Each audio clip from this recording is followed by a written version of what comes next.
भारत को एक समय में सोने की चिड़िया कहा जाता था। आर्थिक इतिहासकार एंगस मैडिसन के अनुसार पहली सदी से लेकर 10वीं सदी तक भारत की अर्थव्यवस्था विश्व की सबसे बड़ी अर्थव्यवस्था थी। पहली सदी में भारत का सकल घरेलू उत्पाद यानी कि जीडीपी विश्व के कुल जीडीपी का 32.9% था। ब्रिटिश काल में भारत की अर्थव्यवस्था का जमकर शोषण और दोहन हुआ, जिसके फलस्वरूप 1947 में आज़ादी के समय में भारतीय अर्थव्यवस्था अपनी सुनहरी इतिहास का एक खंडन मात्र सी रह गई। भारत की स्वतंत्रता न केवल व्यक्तिगत थी, बल्कि आर्थिक, सामाजिक और राजनीतिक स्वतंत्रता के सपने भी अपने साथ लेकर आई थी।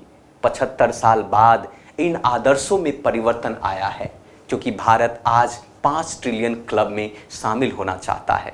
भारत की स्वतंत्रता अपने आप में भारत के आर्थिक इतिहास के संदर्भ में एक महत्वपूर्ण मोड़ थी। नमस्कार, मेरा नाम रोहित कुमार, तरुण आईएएस के यूट्यूब चैनल पर आपका स्वागत है। ब्रिटानिया हुकूमत जिसने भारत पर करीब 300 साल तक राज किया, सोने की चिड़िया कहे जाने वाले हिंदुस्तान को जमकर लूटा। इतना लूटा कि भारत के लोग दाने दाने के लिए मोहताज हो गए। हिंदुस्तान की संपत्तियों पर ही अंग्रेज अपना खजाना भी भरते थे और ऐश भी करते थे। जब देश आजाद हुआ तो कई घरों का हाल ऐसा था कि एक वक्त के खाने के लिए सोचना पड़ता था। देश का खजाना खाली था और समस्याओं का अंबार लगा हुआ था। कई राज्य अकाल के मुहाने पर खड़े थे। 1943 और 44 में बंगाल में, जो वर्तमान में बांग्लादेश भारत का पश्चिम बंगाल, बिहार और उड़ीसा में एक भयंकर अकाल के गाल में समा गया था, जिसमें लगभग 30 लाख लोगों ने भूख से तड़पकर अपनी जान गंवाई थी। ये वो वक्त था जब द्वितीय विश्व युद्ध का समय था।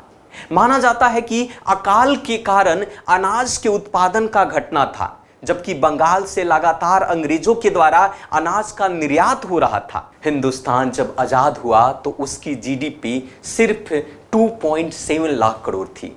अनाज आयात किए जाता था। मतलब जो देश आज दुनिया का पेट भरने के लिए तैयार है, वो एक समय में भूखे रहने के लिए मजबूर था।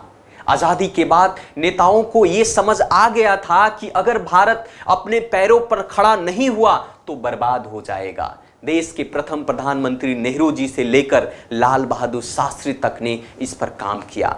देश में आईआईटी, आईआईएम खोले गए, हरित क्रांति की नींव रखी गई, रूस की सहायता से उद्योग लगाए गए और पंचवर्षीय योजना ने देश के विकास में एक बहुत बड़ी भूमिका निभाई। अंतर्राष्ट्रीय कार्यक्रम शुरू किए गए। मतलब जिन रास्तों पर अमेरिका, यूरोप और रूस चल रहे थे, उसी रास्ते पर उन्होंने चुनौती देते हुए भारत आगे बढ़ने लगा। 1951 से 1979 तक भारत की आर्थिक विकास दर 3.1% थी। इस समय पूंजी को लेकर भारत की अर्थव्यवस्था कई चुनौतियों का सामना कर रही थी। भारत चीन, पाकिस्तान से 4 युद्ध लड़ चुका था। बांग्लादेश की आजादी में महत्वपूर्ण भूमिका भी निभाई जा चुकी थी।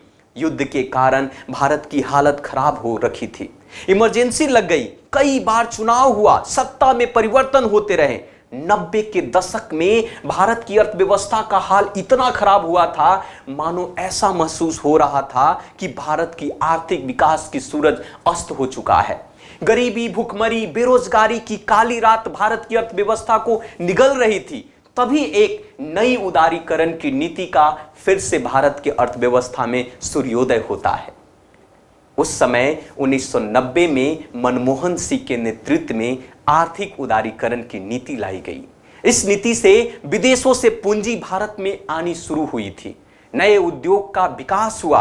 देश में विदेशी निवेश यानी कि प्रत्यक्ष विदेशी निवेश, पोर्टफोलियो निवेश और अंतर्राष्ट्रीय पूंजी बाजार में जुटाए गए निवेश सहित 1991-92 में यूएस डॉलर 132 मिलियन से बढ़कर 1995-96 में 5.3 बिलियन डॉलर हो चुका था।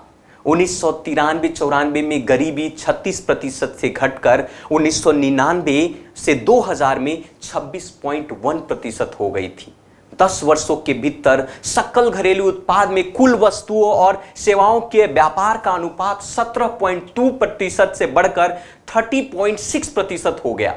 इसके बाद 2008 में वैश्विक मंदी से पूरा विश्व गुजर रहा था, लेकिन भारत पर इसका असर नहीं पड़ा, वो विकास करता रहा। 2014 के बाद जब मोदी सरकार सत्ता में आई तो कई बदलाव हुए। नोटबंदी आई, जीएसटी लाया गया और इन सब के बीच कोरोना आ गया, जिससे भारत समेत पूरे विश्व की अर्थव्यवस्था चौपट हो गई। कोरोना के खत्म होने के बाद भारत की अर्थव्यवस्था पटरी पर आ चुकी है। कृषि के क्षेत्र से लेकर उद्योग के क्षेत्र तक भारत ने काफी विकास किया है। जो खाद्यान्न का उत्पादन 1950 में 5.49 करोड़ टन था, वो अब 2020-21 के दौरान 30.5 करोड़ टन हो चुका है। अब भारत गेहूं, चीनी सहित कई अनाजों का रिकॉर्ड स्तर पर उत्पादन कर रहा है। कुछ दिन पहले की बात है कि एक रिपोर्ट के अनुसार भारत ब्रिटेन को पछाड़ते हुए दुनिया की 5वीं सबसे बड़ी अर्थव्यवस्था बन चुकी है। ब्लूमबर्ग के अनुसार हिंदुस्तान ब्रिटेन से आगे निकल चुका है। भारत की अर्थव्यवस्था ने 2021 के अंतिम तिमाही महीनों में छलांग लगाते हुए इंग्लैंड को पीछे छोड़ दिया है। रिपोर्ट के अनुसार मार्च तिमाही में भारत की नॉमिनल जीडीपी 854.70 बिलियन थी, जबकि ब्रिटेन की 816 बिलियन डॉलर थी। आज भारत विश्व की 5वीं सबसे बड़ी अर्थव्यवस्था है।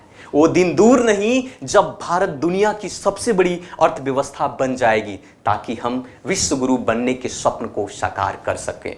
धन्यवाद।